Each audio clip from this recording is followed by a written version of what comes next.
देखो हम transport of gas की बात कर रहे थे, हमारे पास दो गैस होगा ट्रांसपोर्ट करने के लिए। सिंपल सी बात है, आप इनहेल क्या करते हो ऑक्सीजन, आप एक्सहेल क्या करते हो कार्बन डाइऑक्साइड। जब हम ऑक्सीजन को इनहेल कर रहे हैं, अंदर ले रहे हैं, तो फेफड़े में आ रहा है वो हमारे एल्वियोलाई वाले पार्ट में। एल्वियोलाई कभी भी अपने लिए गैस को नहीं मंगाता, वो पूरे बॉडी में सेल्स को देने के लिए मंगाएगा। तो एल्वियोलाई से सेल तक जाना पड़ेगा ऑक्सीजन को, कौन लेके जाएगा? Blood vessel. आप उसे कहते हो transport of oxygen. Cell oxygen को यूज कर लेगा और क्या निकालेगा बदले में? Carbon dioxide. वो कार्बन डाइऑक्साइड सेल से लेके वापस कहां पर आएगा? एल्वियोलाई में। आप उसे कहोगे ट्रांसपोर्ट ऑफ कार्बन डाइऑक्साइड। तो यहाँ पर हम देख रहे हैं ट्रांसपोर्ट ऑफ कार्बन डाइऑक्साइड। अगर आप यहाँ पे ध्यान से देखोगे तो यहाँ पर देखो, ये मैंने बना दिया यहाँ पे ब्लड वेसल, और ये क्या दिख रहा है आपको? सेल। आपका सेल देखो क्या लिया? ऑक्सीजन, और बदले में क्या दिया? Carbon dioxide. ये कार्बन डाइऑक्साइड सेल ने कहां पे डाला? ब्लड वेसल में। ब्लड की कंपोनेंट्स क्या होंगे? तो ब्लड के आपको पता है दो कंपोनेंट्स होते हैं, एक होता है प्लाज्मा और एक होगा blood cell. Plasma is mainly made up of water and your blood cell is made up of three component RBC, WBC and platelet। WBC and platelet को हम नल आउट कर रहे हैं यहाँ पे, क्योंकि उसके पास रेस्पिरेटरी पिगमेंट नहीं होता। रेस्पिरेटरी पिगमेंट सिर्फ और सिर्फ किसके पास होगा? आरबीसी के पास। तो यहाँ पर हम सिर्फ दो ही कंपोनेंट कंसिडर करेंगे, एक प्लाज्मा और एक आरबीसी। अब सुनो, प्लाज्मा से कितना परसेंट कार्बन डाइऑक्साइड जाएगा? 7%। देखो यहाँ पे हो क्या रहा है, आपका कार्बन डाइऑक्साइड किसी एक के साथ नहीं जा रहा है, अलग अलग अमाउंट में अलग अलग लोगों के साथ जा रहा है। प्लाज्मा जो कि आपके ब्लड का पानी है, उसके साथ कितना जाएगा? 7%। अब हम बात करेंगे सेल के साथ कितना जा रहा है। देखो यहाँ पे आरबीसी एकमात्र सिर्फ आरबीसी है। आरबीसी के सरफेस के ऊपर आपको दो चीजें मिलेंगी, एक मिलेगा हीमोग्लोबिन और दूसरा मिलेगा आपको वाटर। हीमोग्लोबिन के साथ कितना जाएगा? 23%, और वाटर के साथ कितना जाएगा? 70%। तो अब हमें क्लियर कट आइडिया हो गया कि कार्बन कितना कितना किसके साथ जा रहा है।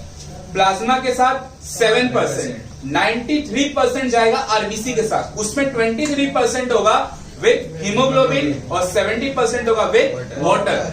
इतनी बात क्लियर है? यहां पे हमने देखो यही शो किया है। अब ऊपर आते हैं, अब हम डिटेल में देखेंगे क्या हो रहा है। देखो सेल से बाहर क्या आ रहा है? कार्बन डाइऑक्साइड, वो आपके ब्लड वेसल में गया। हम बात करते हैं कि वो आपके वाटर के साथ कैसे जाएगा, जो कि कहां पे प्रेजेंट है? आपके आरबीसी के ऊपर। तो सुनो, आरबीसी के ऊपर प्रेजेंट क्या है? यहाँ पे वाटर। बाहर से क्या आया? Carbon dioxide.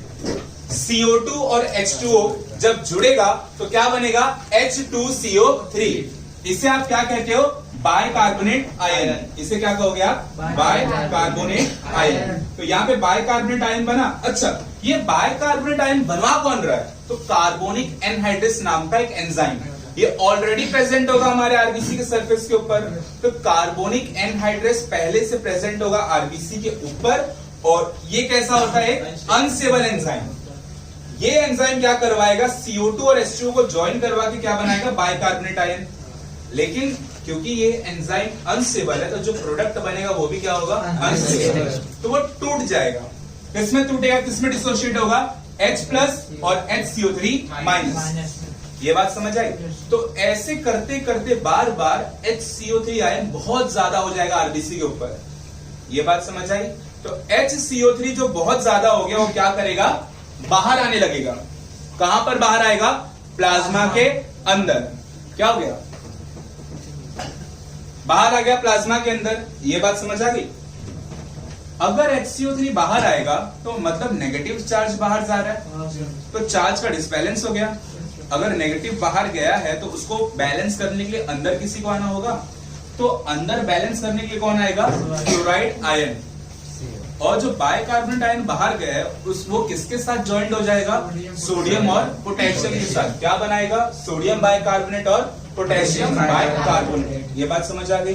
अच्छा, ये जो क्लोराइड अंदर आ रहा था चार्ज बैलेंस करने के लिए, इसीलिए हम इस फेनोमेना को नाम दे देते हैं क्लोराइड शिफ्ट, या तो इसी का दूसरा नाम होता है हैमबर्गर शिफ्ट।